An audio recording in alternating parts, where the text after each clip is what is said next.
ABS-CBN. Let's welcome Ms. Vivian Tin.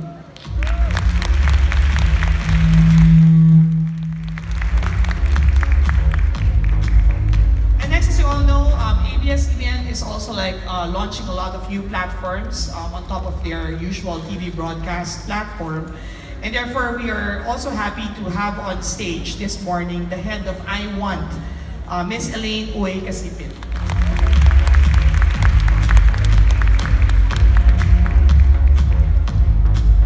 And we always talk about visual storytelling, but we often put aside audio storytelling, and therefore, we will be hearing this afternoon on how ABS-CBN Music is also telling stories to our audiences and consumers. So let's welcome Mr. Jonathan Manalo, head of ABS-CBN Music.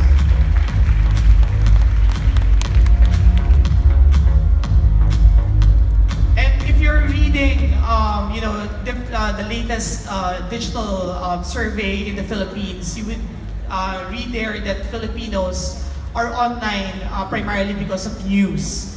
And news is one of the most disrupted vertical when it comes to because of digital. And therefore, we are also happy to welcome Ms. Linda Humilia, Executive Editor of ABS-CBN News, to give us an insight on how we are transforming ABS-CBN News.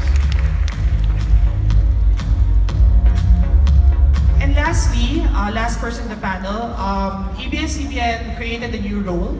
They call this role the Innovation Officer, to really bring in new technology, new platforms that could help the whole company transform. And we are also privileged to have this morning Mr. Brian Santiago, Innovation Officer of ABS-CBN.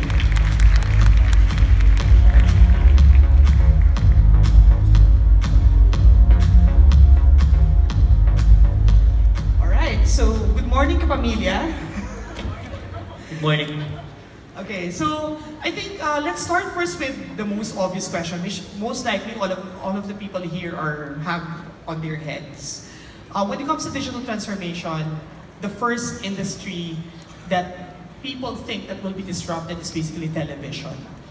And maybe just to start off our discussion, I just want to hear your views. Is television really disrupted? Is television really dead or will be dying soon? What do you think? Let's start with Ms. Vivian Tin. Television is not going to die, but to understand the relevance to the audience and to know that it is not only in TV that they can experience your content, is also what keeps TV relevant. So the fact that we're able to go to digital, disrupt our own selves, creating new content, being in other platforms that we do not own, have all led back to the strength of TV. Interestingly, last June, we had an IMAP general members meeting where we talked about the future of television. And 2 hours was not enough to discuss and debate about the future of television. But I think we ended the discussion with another question. The question was how do you define television? Is television just a screen on your wall? Or is television technically the content that you see? And I can see that ABS-CBN is now diversifying the platforms that you are, where you tell your stories. And one of those main platforms right now is basically I Want. And a lot of your content are basically originals. And and even I attended this year's Cinemalaya, and you actually premiered a lot of films. So there's sort of like a blur between the lines of the different platforms right now. So I just want to ask your overall strategy when it comes to I Want content. Is that basically the approach that you want to go to? Are you trying to mimic Netflix here in the Philippines? And if you're trying to do that, what would be the difference?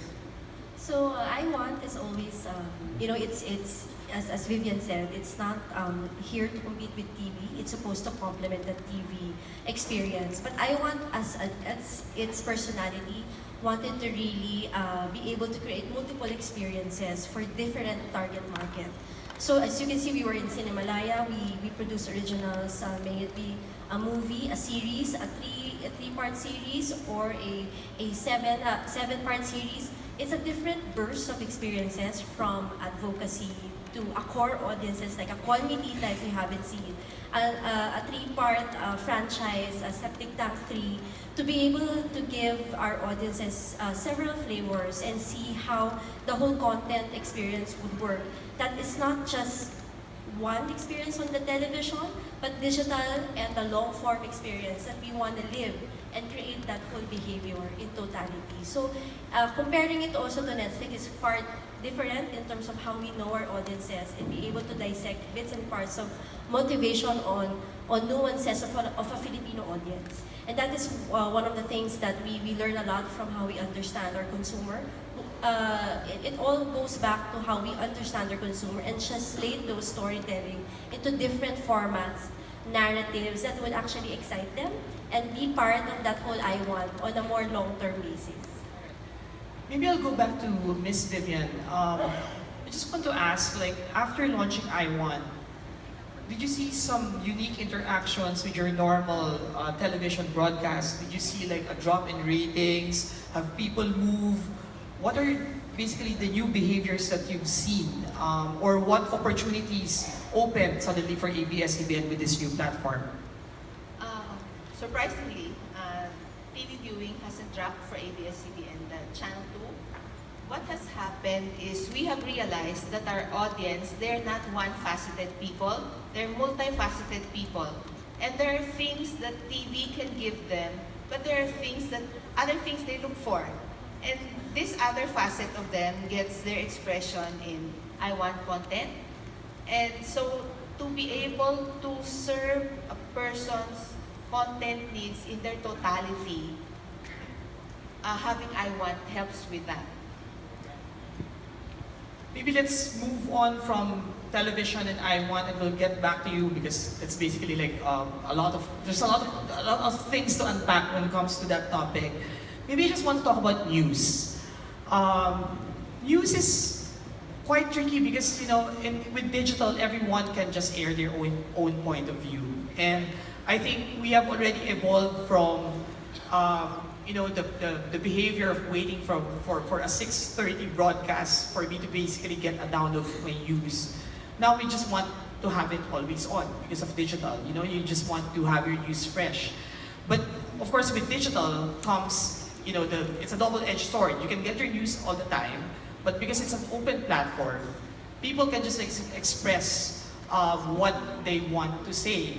And therefore, as ABS-CBN, you need to basically